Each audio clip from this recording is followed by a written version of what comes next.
Maikling story tungkol sa tanong na, bakit need magjowa? Parang life lesson style, short story. Si Mia ay simple at tahimik na dalaga. Araw-araw, trabaho-bahay lang siya. Wala siyang jowa at sabi ng iba, sayang ka, ang ganda mo. Bakit wala kang boyfriend? Ngumiti lang si Mia. Sa isip niya, hindi naman kailangan ang jowa para maging masaya. Buo na siya sa sarili niya. Isang araw, nakilala niya si Liam. Hindi niya ito hinanap, pero dumating sa tamang oras. Hindi siya pinilit, hindi siya minadali. Unti-unti, naging magkaibigan sila hanggang sa nagkamabutihan.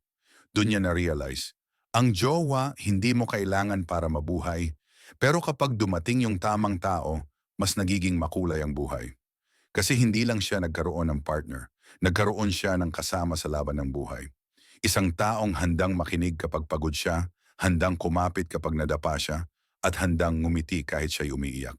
At sa huli, natutunan ni Mia na ang jowa ay hindi requirement, kundi regalo. At masarap tanggapin kung dumating sa tamang oras at tamang tao